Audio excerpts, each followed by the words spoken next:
अच्छाई और बुराई कभी भी एक तराजू में नहीं तोली जाती। अच्छे काम का अच्छा फल बुरे इंसान को भी मिलता है और अच्छे इंसान को भी बुरे काम का बुरा नतीजा भुगतना पड़ता है।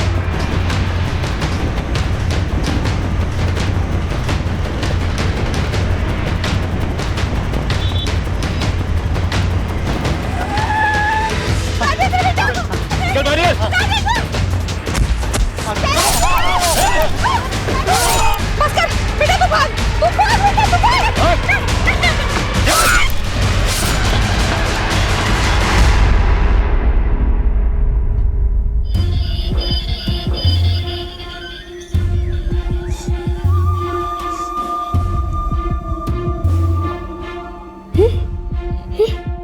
ये देख 1000 पॉइंट मैं जीत गया। हाँ अरे रुकिए, आप ऐसे अंदर नहीं जा सकते। अरे सर बिजी है, रुकिए। सर हमारी मिट्टी का कुछ अता पता नहीं है सर। एक मिनट, आराम से बताइए बात क्या है। सर हम हर जगह पे खोज रहे हैं मिट्टी को, हमें कहीं नहीं मिल रही मिट्टी सर। ये मिट्टी है कौन? सर मिट्टी मीठी हमारी बच्ची है सर। सर आप प्लीज उसे ढूंढिए सर, प्लीज। मम्मी, भैया, जल्दी अंदर आओ। अरे क्या हुआ भैया? देखो। हाँ अरे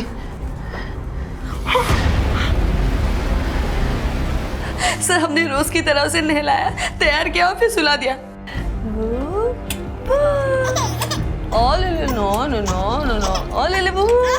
उसको सुलाते सुलाते कब हमारी आंख लगे हमें पता ही नहीं चला। जब हम उठे तो मिठी मिठी। सर हम गलती से घर का दरवाजा बंद करना भूल गए। सर पता नहीं हमारी बच्ची कहाँ है, कौन हमारी बच्ची को ले गया। प्लीज हमारी बच्ची को ढूंढिए ना, हमें बहुत डर लग रहा है।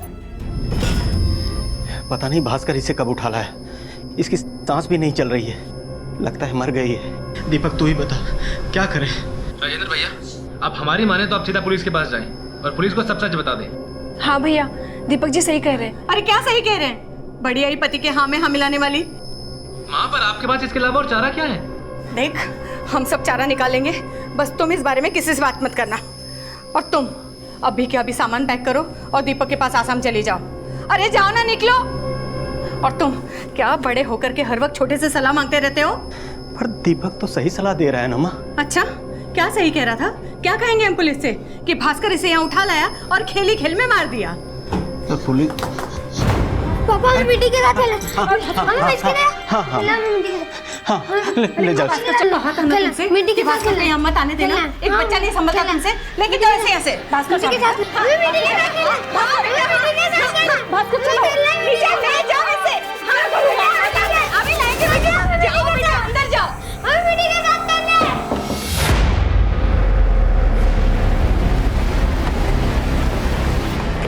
सर ये हमारा घर है, मिट्टी यहीं अंदर थी। दिशा, अंदर देखो तुम। शर्मा, आसपास पूछताछ करवाओ, शायद किसी ने कुछ विटनेस किया हो।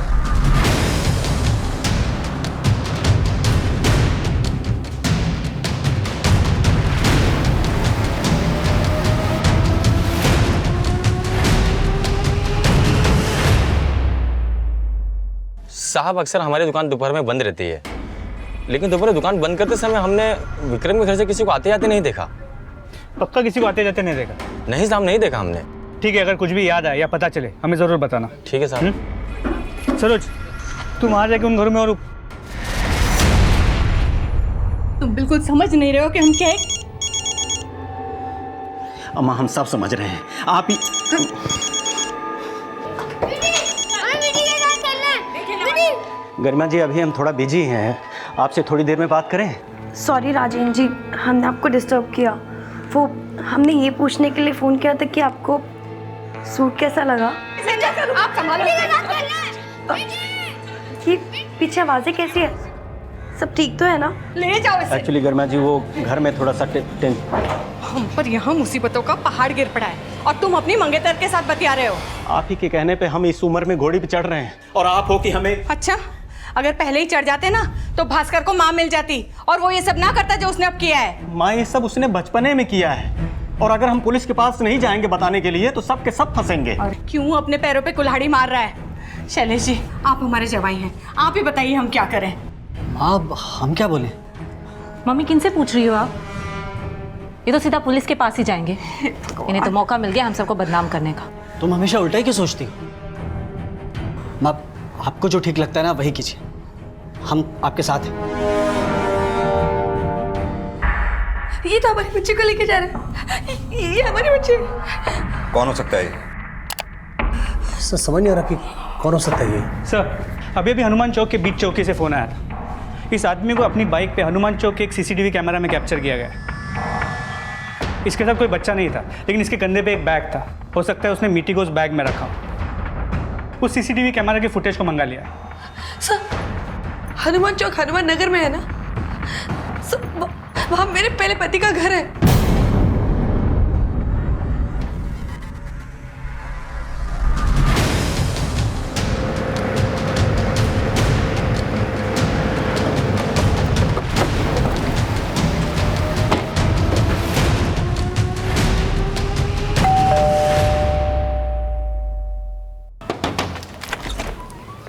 जी हमें घर की तलाशी लेनी है। देखिए सर, बिना सर्च वारंट के आप ये सब नहीं कर सकते हो। सर्च वारंट है हमारे पास।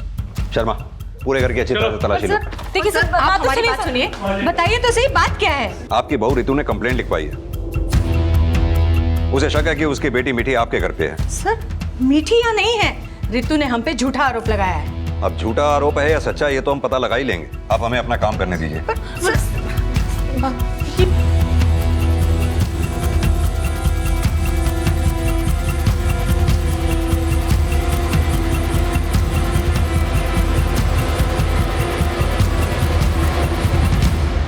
सर हम आपसे कह रहे हैं, यहाँ आपको कुछ नहीं मिलेगा। मीठी नहीं है यहाँ पे।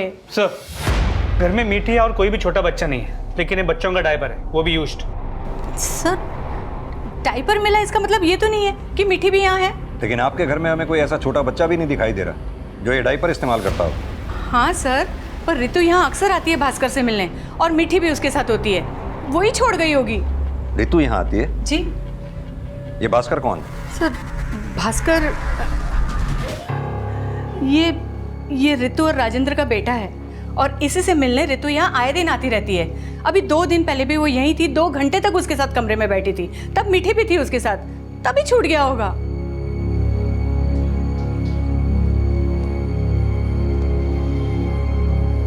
भास्कर बेटा, ये फोटो ध्यान से देखो।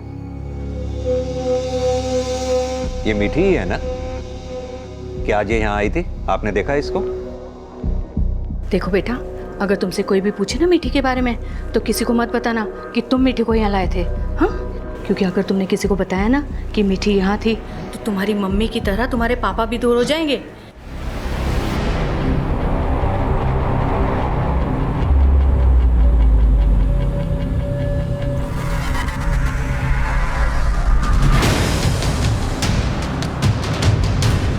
घबराओ नहीं बेटा। नहीं देखा, मीठी को नहीं देखा हमने। नहीं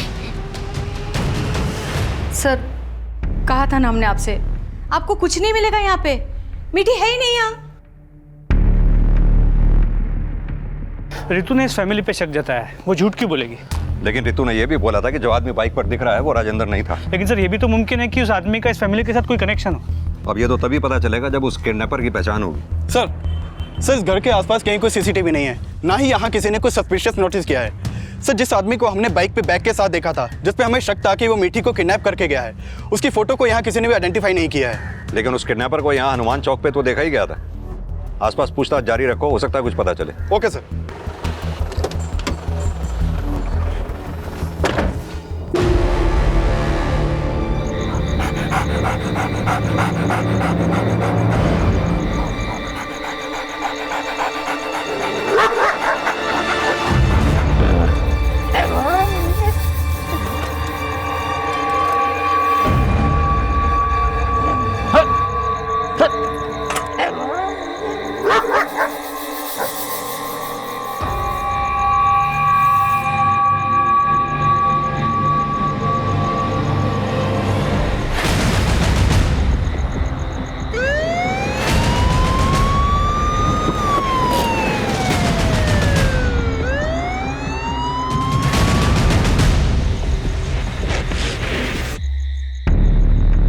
मिठी की लाश हनुमान नगर के नजदीक एक डंपिंग ग्राउंड से मिली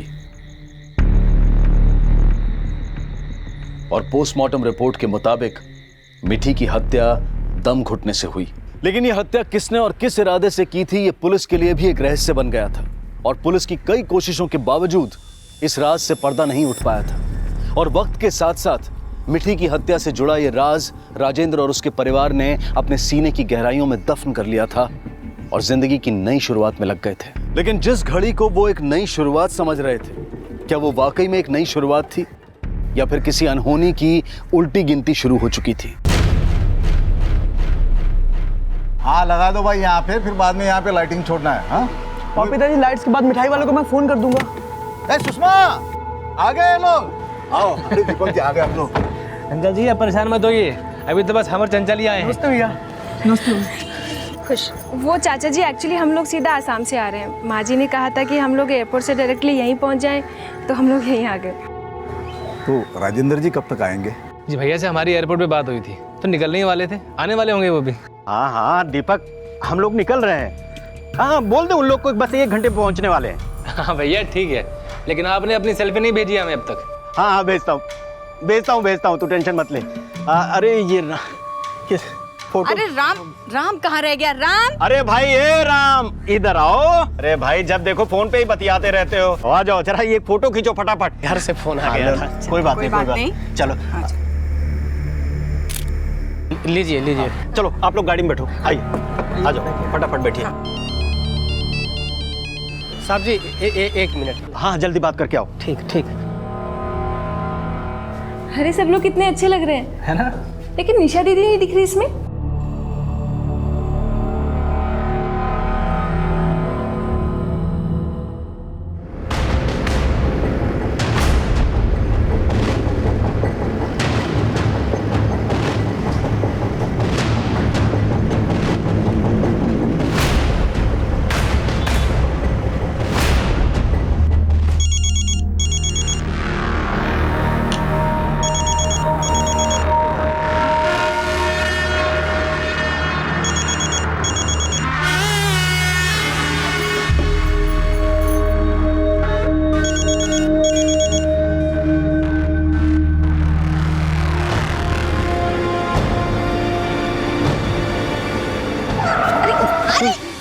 बेटा संभल के।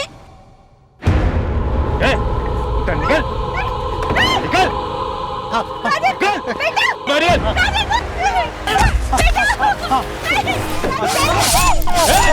बेटा तो भाग।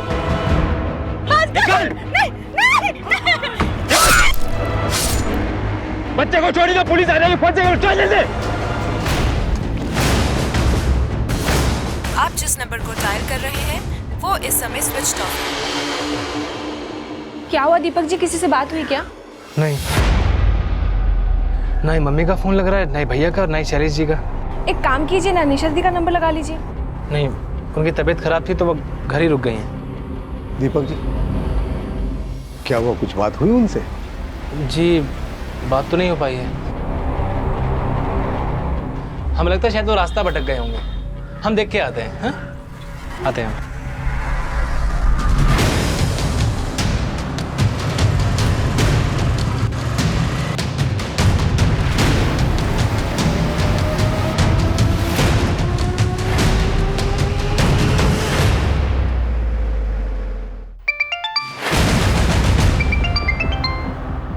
हाँ दीपक, कुछ पता चला? निशा दीदी हम गाजियाबाद से मेरठ तक पूरे रास्ते उन्हें ढूंढते हुए आ रहे हैं। दीपक रास्ते पे ढूंढने से कुछ नहीं होगा, हमें तो सीधा सीधा उस राम पे शक जा रहा है। अरे वही ड्राइवर। क्या? अरे इसको कुछ अता पता ही नहीं है और ना ही फोन उठा रहा है वो। राम उन लोगों के साथ घर से नहीं निकला था? नहीं, राजेंद्र भैया खुद ड्राइव करके गए हैं। और भैया से जब हमारी बात हुई उन्होंने तो ऐसा कुछ भी नहीं बताया था।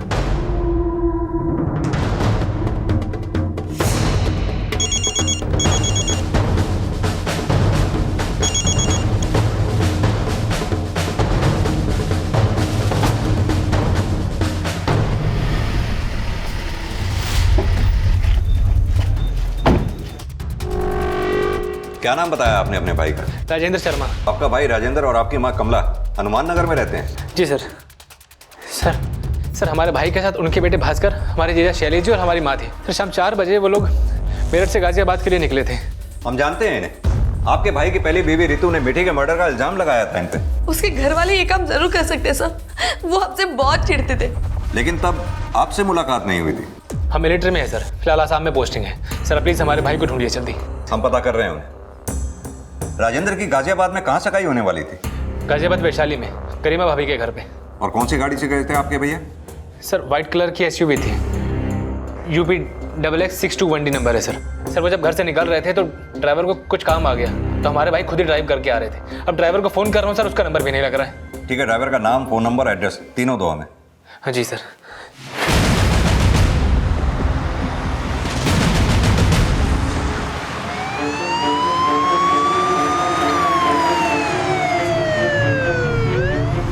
हेलो सर, ड्राइवर रामबिष्ट के घर पे तो ताला लगा है।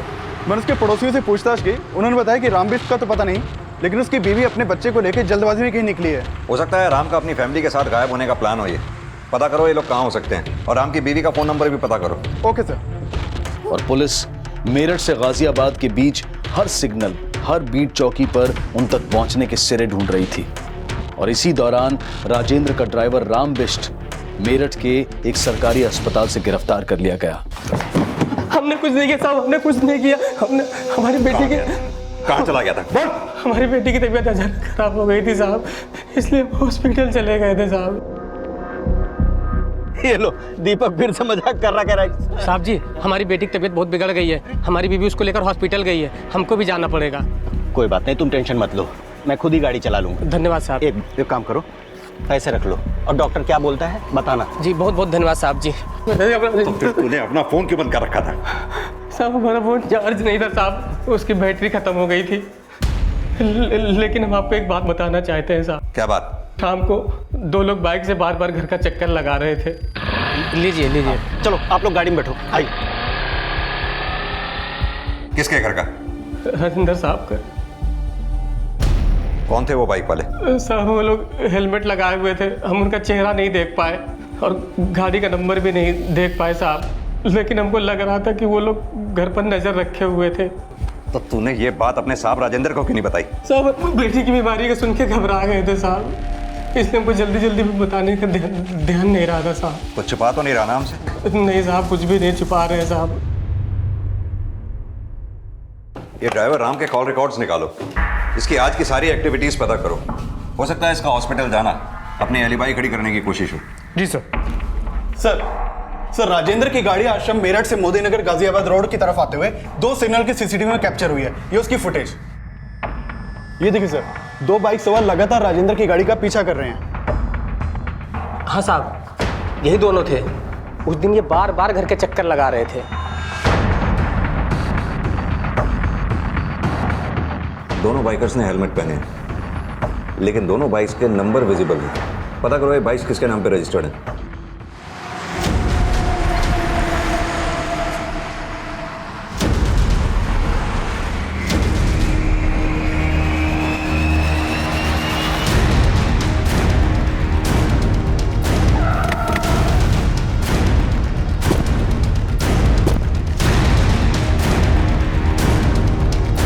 सर बच्चा जिंदा है।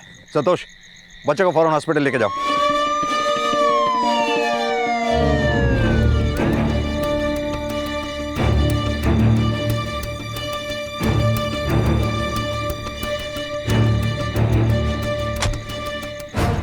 सर गाड़ी में कोई क्लू नहीं मिला, समझ में नहीं आ रहा किसने किया होगा। फॉरेंसिक टीम का क्या अपडेट है? Sir on the way. गाड़ी के अंदर हमें कुछ नहीं मिला, लेकिन गाड़ी के बाहर ये पतले से टायर के स्किड मार्क्स हैं। देखने से ऐसा लगता है किसी स्कूटर या बाइक ने इस गाड़ी को रोकने की कोशिश की है। सर क्या ये वो बाइकर्स हो सकते हैं जो गाड़ी का पीछा कर रहे थे?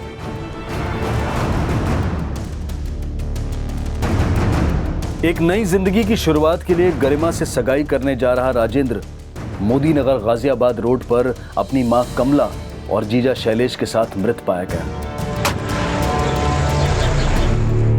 लेकिन राजेंद्र का 10 वर्षीय बेटा भास्कर जीवित था।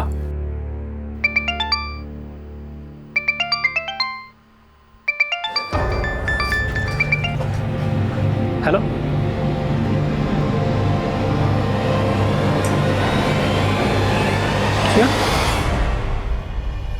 क्या हुआ?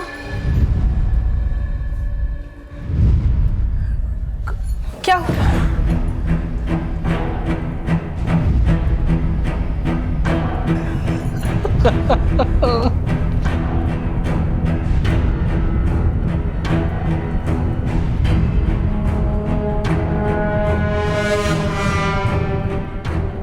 राजेंद्र की मां और जीजा को बेरहमी से मार दिया गया, तो फिर भास्कर के साथ ये दया क्यों दिखाई गई? ये सवाल बहुत जल्द इस केस की दिशा बदलने वाला था। जिन बाइक्स पर हमलावर राजेंद्र की गाड़ी का पीछा कर रहे थे, पुलिस को वो बाइक्स गाजियाबाद नोएडा रोड पर मिली और ये पता चला कि ये दोनों बाइक्स इस हमले को अंजाम देने के लिए चोरी की गई थी। शर्मा, ये लोग जो भी थे प्रोफेशनल किलर थे। जरूर उन्होंने राजेंद्र के घर वालों को मारने की सुपारी ली होगी। लेकिन सर, घर वालों में राजेंद्र के भाई और बहन दीपक और निशा और दीपक की बीवी चंचल क्यों नहीं थी?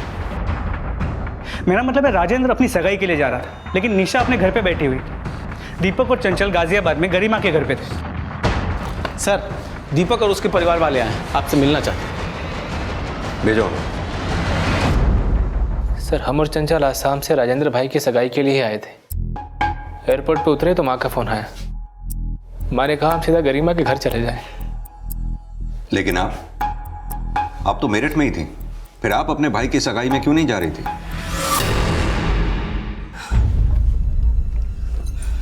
निशा तैयार नहीं हुई अब तक? आपने शैलेश को क्यों बुलाया? बेटा, बड़े भाई की सगाई है तुम्हारी, जमाई को नहीं बुलाएंगे क्या? हाँ तो ठीक है, फिर उसके साथ ही जाओ, हम नहीं जा रहे। तुम पागल हो गई हो क्या? भाई की सगाई के दिन भी इस तरह से कलेश मचाओगी घर में? चलो उठो, जल्दी से तैयार हो जाओ। निशा। माँ, अगर निशा को हमसे कोई प्रॉब्लम है तो हम वापस चले जाते हैं। नहीं नहीं शैलेश जी, इसे अगर नहीं चलना तो बेशक ना आए, आप हमारे साथ चलिए।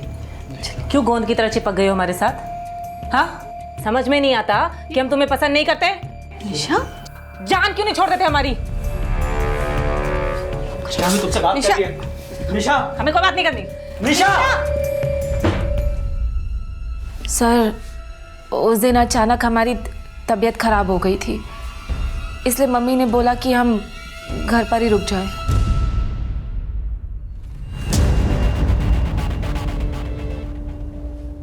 आप लोगों को किसी पे शक जो आपके परिवार वालों को मरवा दे? सर, हमें उस ऋतु पर शक हो रहा है, उसी ने मरवाया होगा हमारे घर वालों को।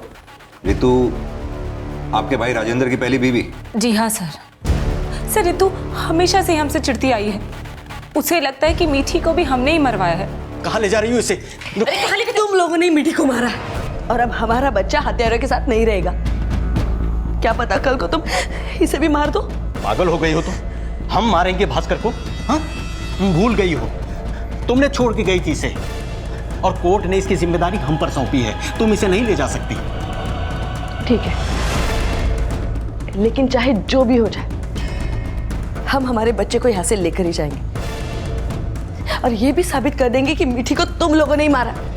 लेकिन सर, वो कुछ साबित ही नहीं कर पाई। शायद इसी फ्रस्ट्रेशन में ऋतु ने हमारे घर वालों को मरवाया हो।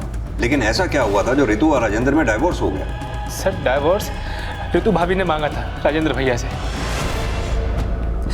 सर, उन्होंने राजेंद्र भैया से शादी तो कर ली, लेकिन उन्हें कभी पसंद नहीं किया। हमारी कुंडली जरूर मिल गई, लेकिन तुम बिल्कुल भी वैसे पति नहीं हो जैसा हम चाहते थे। जब हम पसंद नहीं थे तो शादी के लिए हाँ क्यों बोली? हमारे घर वालों के सामने हमारी नहीं चली और हमें लगा था कि शादी के बाद हम तुम्हें बदल देंगे, लेकिन तुमने तो अब तक कपड़े पहनने का भी सलीका नहीं सीखा। भैया अपना दर्द हमसे शेयर किया करते थे। माँ को लगता था कि भास्कर के पैदा हो जाने के बाद सब ठीक हो जाएगा, लेकिन सर सच ये था कि ऋतु भाभी का पहले से ही विक्रम के साथ अफेयर था।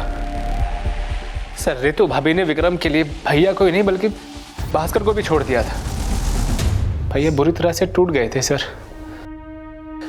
भैया ने अपने आंसू कभी भी किसी को नहीं दिखाए और सब कुछ भूलकर अपने आप को बिजनेस में एंगेज कर लिया।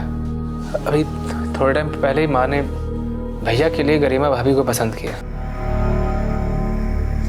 तो राजेंद्र और गरिमा की एंगेजमेंट दोनों फैमिलीज की रजामंदी से हो रही थी? जी सर। गरिमा हमारी जनरेशन तुमसे 20 साल पीछे है। मतलब तुम्हारी एज 22 की है और हम 42 के हैं। तुम्हें इस शादी से कोई प्रॉब्लम तो नहीं है ना? हमें कोई प्रॉब्लम नहीं है। अगर आपको है तो आप बता दीजिए।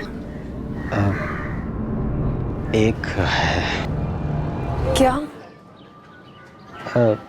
माँ ने तुमसे बताया होगा कि भास्कर, क्या तुम एक 10 साल के बच्चे की माँ कहलाना पसंद करोगी? आपने बिल्कुल सही कहा था। हमारी और आपके जनरेशन में वाकई बहुत फ़र्क है। पर पता है आपको, आपके जनरेशन के लोग उम्र के बारे में बहुत सोचते हैं, पर हमारी जनरेशन में ये सब बातें ओल्ड फैशन कहलाती है। हमारे लिए ये बातें कोई मायने नहीं रखती। गरिमा अपने से 20 साल बड़े राजेंद्र की सिर्फ बीवी ही नहीं, बल्कि राजेंद्र के 10 साल के बेटे की माँ भी बनने वाली थी। और ये शादी वो अपनी खुशी से करना चाहती थी। ये बात भी इतनी सहज नहीं थी। राजेंद्र के भाई दीपक और बहन निशा ने ऋतु और उसके दूसरे पति विक्रम पर उन हमलों का शक जताया, जिसकी पुलिस द्वारा पुष्टि की जा रही थी। लेकिन गलती राजेंद्र और राजेंद्र की मां से भी हुई थी कि उन्होंने पुलिस से यह सच छिपाया कि मिठी की लाश भास्कर के पास देखी गई थी। राजेंद्र पर हुए हमले का क्या मिठी के मर्डर से कोई कनेक्शन था? क्या भास्कर जानता था कि मिठी को किसने मारा था? और यह भी कि उसके परिवार पर अब किसने हमला किया था? भास्कर बेटा, क्या हुआ था कल आप लोगों के साथ? डरो मत बेटा, तुम्हें पता है ना? तो फिर बताओ हमें।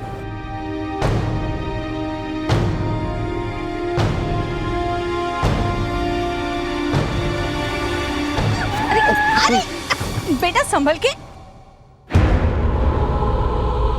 दो बाइक वाले आके सबको मार दिया सबको। बस कर बेटा, तू भाग बेटा, तू भाग बेटा, भाग जा,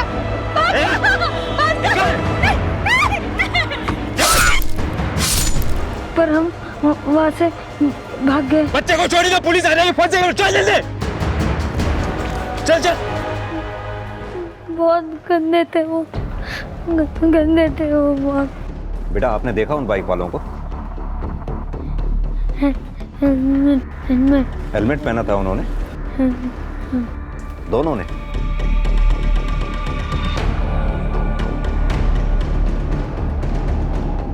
मिठी के मर्डर के बाद ऋतु ने भास्कर को कई बार अपने साथ जबरदस्ती ले जाने की कोशिश की, और इस बात के गवाह तो राजेंद्र के पड़ोसी भी हैं। लेकिन शर्मा, यह भी सच है, ऋतु ने अपने बेटे भास्कर को पहले पति राजेंद्र के पास छोड़कर विक्रम से शादी की, और मिठी के मर्डर का इल्जाम राजेंद्र और उसके परिवार वालों पे लगाया। हो सकता है उसी ने यह सब बदला लेने के लिए किया, क्योंकि गौर करने वाली बात यह है कि हमले में राजेंद्र का पूरा परिवार मर गया, लेकिन सिर्फ भास्कर बच गया, जिसे ऋतु अपने साथ ले जाना चाहती थी। हो सकता है कि पूरी प्लानिंग ऋतु की है।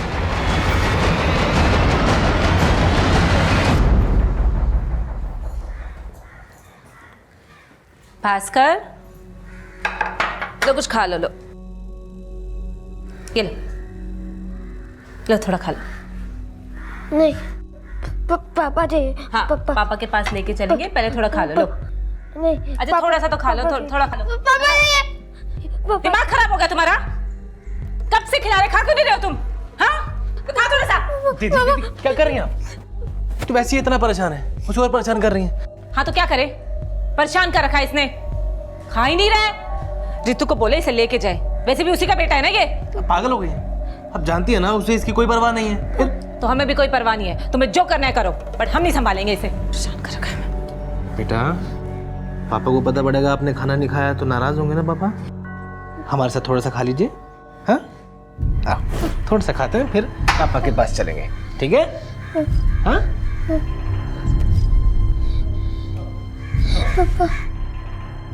सर, हम मरते दम तक ये बात नहीं भूल सकते कि राजेंद्र के घर वालों ने हमारी मिठी को मारा था।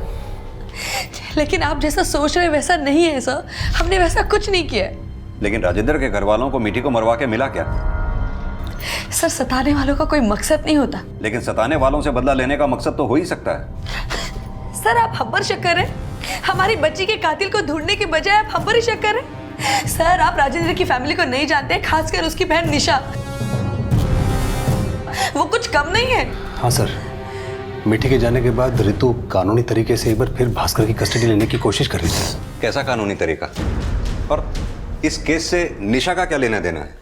सब बात यह है कि भास्कर की कस्टडी लेने से पहले हम एक बार राजेंद्र से बात करना चाहते थे, और उस दिन हम राजेंद्र के घर गए थे तो हमने बहुत देर तक दरवाज़ा खटखटाया तो किसी ने भी दरवाज़ा नहीं खोला। फिर हमने खिड़की से झांकने की कोशिश की तो हमने देखा कि एक आदमी निशा के कमरे से निकलकर दूसरी खिड़की से कूदकर भाग गया। खोलो राजेंद्र, दरवाजा खोलो, दरवाजा खोलो। राजेंद्र कहाँ है? घर पर नहीं है वो। कहाँ गया? तुम्हें क्या लगता है कि सिर्फ तुम्हें विक्रम मिल सकता है? हमारे भैया को कोई नहीं मिल सकती? सगाई करने गए हैं वो। चलो अब जाओ, यहाँ पर दिमाग मत खराब करो, चलो।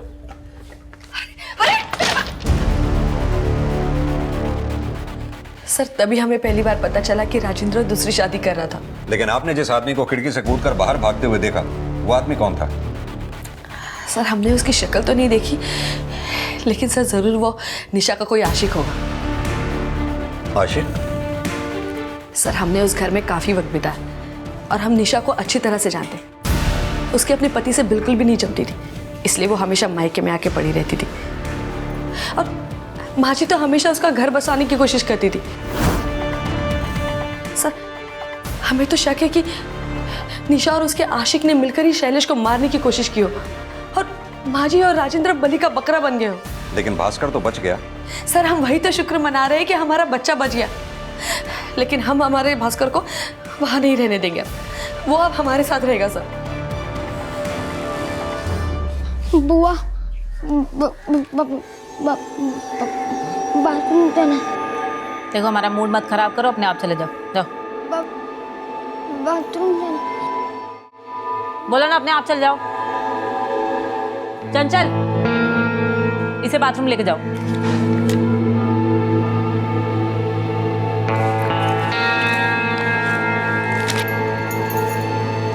ये लो जाओ।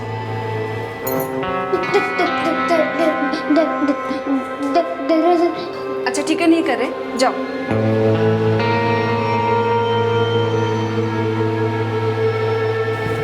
दीपक हम यहाँ नहीं रहना, वापस आसाम चलो। क्यों, क्या हुआ? और चंचल वैसे भी हम अभी नहीं जा सकते हैं। देखो निशा और भास्कर को हमारी जरूरत है। दीपक हमें भास्कर से कोई दिक्कत नहीं है, लेकिन वो निशा, उनकी आवभगत नहीं होती हमसे। एक बार हॉल में जाकर देखो कैसे बैठ करके आराम फरमा रही है वो। उन्हें देखकर कोई नहीं कहेगा कि माँ जी, भैया और अपने पति की मौत का फर्क पड़ता है उन्हें। बस हमें नहीं रहना यहाँ पे, हमें जाना है। देखो चंचल समझ।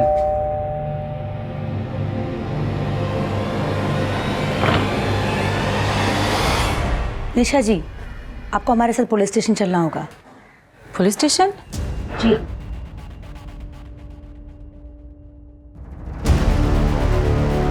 हाँ सर, उस दिन रितु घर पर आई थी जिस दिन राजेंद्र भैया सगाई के लिए गए थे। लेकिन रितु ने हमें बताया कि जब वो आपके यहाँ आई थी, उसने खिड़की से किसी को कूद के बाहर जाते हुए देखा था। कौन था वो? खिड़की से कूदकर किसी को देखा था? जी। जब हम राजेंद्र भैया को फोन लगा रहे थे तभी हमने खिड़की से आवाज सुनी। जैसे ही हम खिड़की की तरफ बढ़े तभी डोरबेल बज गई और हमने देखा कि रितु आई हुई है। दरवाजा खोलो। राजेंद्र का घर पर नहीं है वो। लेकिन रितु ने तो बोला वो तुम्हारा लवर था। सर उस रितु का दिमाग खराब हो गया है। कुछ छिपा तो नहीं रही ना आप हमसे? लेकिन सर निशा दीदी आपसे क्यों छुपाएंगे कुछ? लेकिन आपकी निशा दीदी ने ये बात हमें पहले बताई भी तो नहीं। सर हमने किसी को देखा थोड़ी ना था, हमें लगा कि हमारा वहम है। लेकिन सर अब लग रहा है कि शायद रितु ने ही भेजा हो। वहाँ वो मम्मी और भैया को मरवा रही होगी और यहाँ घर पर हमारा मर्डर करवाना चाहती हो। शर्मा, मान लो कि निशा ये सच कह रही है, उधर राजेंद्र और उसके घर वालों पे हमला हो रहा था और इधर निशा पे। सर क्या गारंटी कि निशा सच बोल रही है? ये निशा, रितु और विक्रम, तीनों के कॉल रिकॉर्ड्स दोबारा से चेक करो, तीनों पे नजर रखो। सर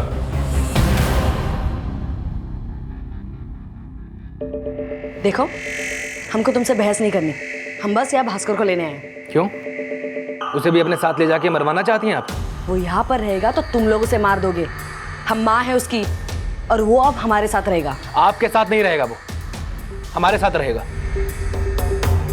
तुम भूल रहे हो कि कोर्ट ने हमें हमारे बच्चे से मिलने की इजाजत दे रखी है, तो तुम हमें भास्कर को ले जाने से नहीं रोक सकते, समझ गए? तो ठीक है, अब पहले की तरह उसे थोड़ी देर के लिए अपने साथ लेके जा सकते हैं, लेकिन आपको वापस उसे यहीं लाना होगा। और देखिए प्लीज़, उसे आप वो सब बातें फिर याद मत दिलाइएगा। उसे अभी भी लगता है कि उसके पापा और दादी वापस आएंगे। उसे सच बता के आप परेशान मत कीजिएगा प्लीज़। ठीक है। भास्कर बेटा आओ।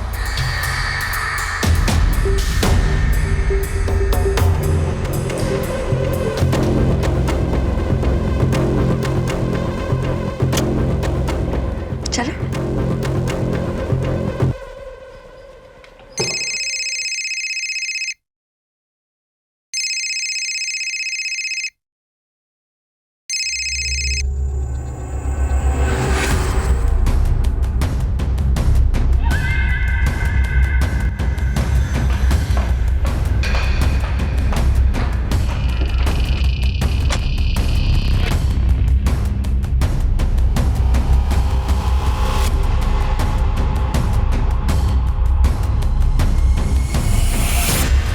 सर, विक्रम के कॉल रिकॉर्ड से पता चला कि पिछले कुछ दिनों से वो भगत से काफ़ी बात कर रहा था। ये भगत है कौन?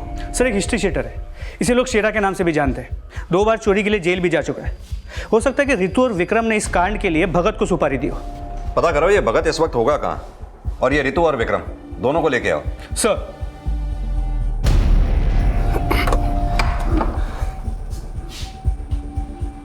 हम बाद में बात करते हैं। रितु, रितु, 1 सेकंड आओ। क्या हुआ? 1 सेकंड आओ ना।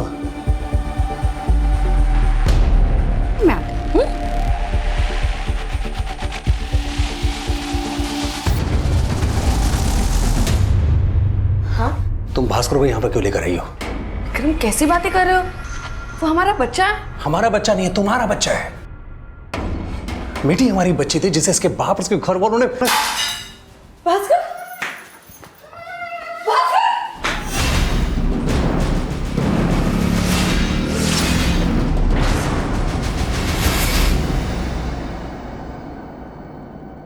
मिठी की किडनैपिंग और फिर हत्या से शुरू हुआ यह केस राजेंद्र की मां और जीजा शैलेश की हत्या के बाद अब भास्कर की किडनैपिंग से भी जुड़ गया। यह साफ था कि भास्कर मिठी के साथ हुए अपराध की लीड दे सकता था। तो क्या भास्कर की किडनैपिंग इसी राज पर पर्दा डालने के लिए हुई थी? सस्पेक्ट कई थे, लेकिन इसमें विक्रम और रितु की भूमिका क्या थी कि मिठी के बाद भास्कर की किडनैपिंग भी उन्हीं के घर से हुई थी? क्या राजेंद्र, उसकी मां और जीजा पर हुए जानलेवा हमले का भी रितु और विक्रम से कोई कनेक्शन था? क्या वो वाकई में कोई साजिश कर रहे थे, या फिर वो खुद किसी साजिश का शिकार थे? इन सभी सवालों के जवाब के साथ कल इस केस के दूसरे और अंतिम भाग में आपसे फिर मुलाकात होगी। अब मैं अनूप सोनी आपसे विदा लेता हूं। तब तक अपना और अपने परिवार का ख्याल रखें और देखते रहें क्राइम पेट्रोल डायल 100। सबक एक को, सीख हम सबको। जय हिंद।